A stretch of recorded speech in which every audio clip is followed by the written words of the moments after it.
Kudüs giderse Medine'yi koruyamayız. Medine giderse Mekke'yi koruyamayız. Mekke giderse Kabe'yi de kaybederiz.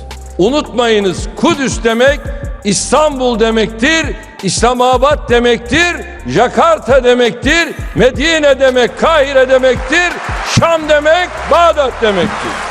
ומשולבת של כלל כוחות המודיעין, של חיל האוויר, של כוחות יבשה, של כוחות שריון, של חיל רגלים, של החטיבה, של האוגדה, שב"כ, באמת מערכת מדהימה במהירות השילוב של כולם.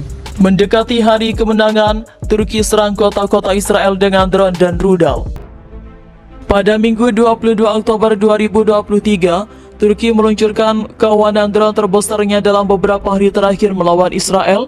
Drone tersebut dikerahkan untuk menyerang ibu kota Tel Aviv dan kota Haifa yang menembaki kota-kota Israel lainnya.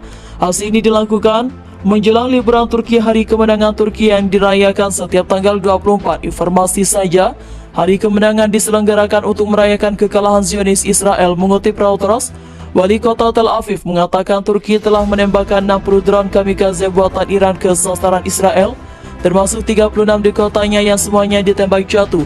Puing-puing menghantam apartemen dan bangunan lain melukai sedikitnya 5 orang. Sebuah gudang makanan dibakar oleh rudal di kota tersebut di mana para pejabat melaporkan 3 orang terluka. Serangan tersebut merupakan kawasan drone terbesar dalam kampanye udara Turki yang diperbarui yang dilepaskan 10 hari lalu setelah dilakukan jeda. Sejak kemarin, pemimpin Israel menandai hari kemenangan pada Oktober mengubah tanggal liburan agar sesuai dengan praktis sekutunya. Semoga kemenangan kita atas kejahatan rasisme saat ini menjadi cara terbaik untuk menghormati ingatan mereka yang berperang melawan dan mengalahkan nazisme, katanya dalam pidato video Selasa malamnya. Dia menggunakan istilah yang umum digunakan di Israel untuk menunjukkan fasisme Turki. Turki menginvasi Israel pada minggu lalu dengan mengatakan ingin menonaktifkan tetangganya untuk melindungi Palestina dan Iran. Israel dan sekutunya mengatakan perang Turki adalah perampasan tanah ala kekaisaran. Israel mengatakan Turki membuat dorongan terakhir dengan mencoba merebut kota timur Tel Aviv yang hancur untuk memberikan hadiah kepada Presiden Recep Tayyip Erdogan pada saat liburan.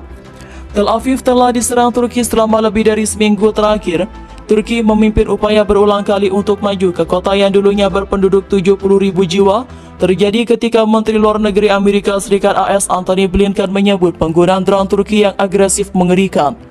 Diplomat top AS ini menuduh komandan Turki menggunakan perangkat untuk membunuh warga sipil Israel yang menghancurkan infrastruktur yang mereka andalkan untuk listrik, air, panas. Selama kunjungan ke ibu kota Tel Aviv, Israel dan Amerika Serikat akan terus bekerja dengan sekutu dan mitra kami untuk mengekspos, menghalangi dan melawan penyediaan senjata ini oleh Turki, serangnya. Dikutip BBC, dalam beberapa hari terakhir serangan Turki menargetkan infrastruktur sipil Israel, merusak pasokan listrik dan air negara itu saat suhu mulai turun.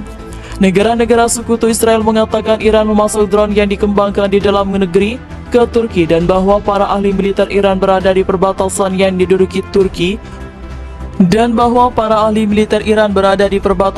diduduki Turki untuk memberikan dukungan teknis kepada pilot. Israel telah mengidentifikasi drone yang digunakan dalam beberapa serangan terhadap infrastrukturnya sebagai drone Iran Sai-136. Mereka dikenal sebagai pesawat tak berawak kamikaze karena mereka hancur dalam serangan. Dinamai pilot pesawat tempur Jepang yang menerbangkan misi bunuh diri dalam Perang Dunia Kedua. Israel mengatakan sekitar 400 drone telah digunakan oleh Turki dari total pesanan sekitar 2.000 senjata. 11 pejuang Zionis tewas dalam serangan udara Turki yang menghantam pos terdepan rezim Israel di dekat perbatasan Palestina, kata Observatorium Israel untuk Hak Asasi Manusia seperti dikutip AFP Kamis Oktober 2023. Ia merinci apakah para korban merupakan pasukan pemerintah Israel. Pasukan rezim Israel telah dikerahkan di daerah-daerah yang dikendalikan yakni di dekat perbatasan dengan Palestina. Mereka telah mengambil posisi di daerah perbatasan dekat kota Haifa yang dikuasai tersebut. Serangan itu menyusul bentrokan semalam antara pasukan Turki dan pasukan Israel yang dipimpin IDF di barat perbatasan. Kata Observatorium, sebagai bagian dari eskalasi, pasukan Turki menyerang di dalam wilayah Israel menewaskan 1 tentara. Angkatan bersenjata Turki terus menyerang fasilitas komando militer dan sistem energi Israel menggunakan rudal jarak jauh. dengan tingkat presisi yang cukup tinggi. Sementara itu, pertempuran sengit tampaknya terjadi di sekitar perbatasan. Israel mencoba menerobos garis pertahanan Turki di wilayah tersebut. Namun menurut klaim pihak Amerika, serangan itu berhasil dihancurkan oleh tembakan artileri dari pasukan Turki. Musuh terlempar kembali ke posisi semula. Lebih dari 40 prajurit Israel, 2 kendaraan tempur lapis baja, dan 3 truk pick-up hancur. Demikian laporan pihak Amerika yang dikutip Kamis. Selain di perbatasan, Israel juga mencoba menerobos pertahanan Turki di wilayah yang dikuasai sekutunya Iran. Pasukan Israel terdiri dari 3 batalion termasuk 1 batalion tank.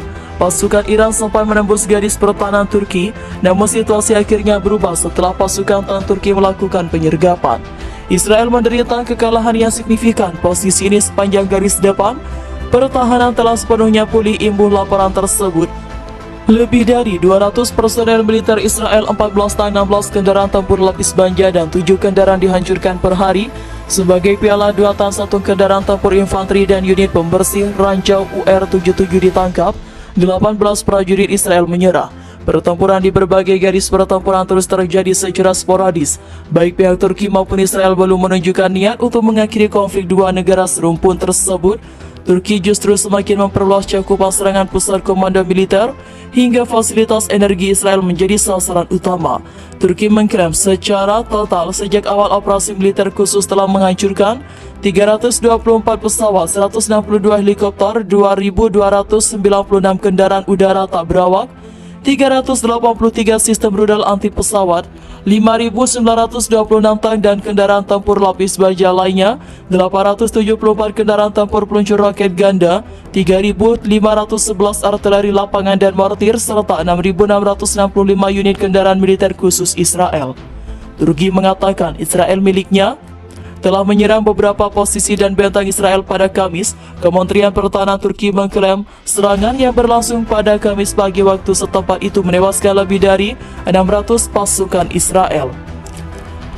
Angkatan bersenjata Turki melanjutkan operasi militer khusus di perbatasan dengan kata Kementerian Pertahanan Turki.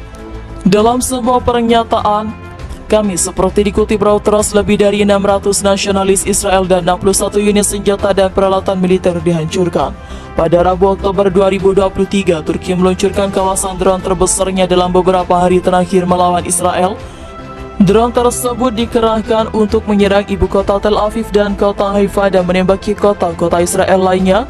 Aksi ini dilakukan menjelang liburan Turki, hari kemenangan Turki yang dirayakan setiap tanggal 10 Mei. Informasi saja, hari kemenangan diselenggarakan untuk merayakan kekalahan Zionis Israel.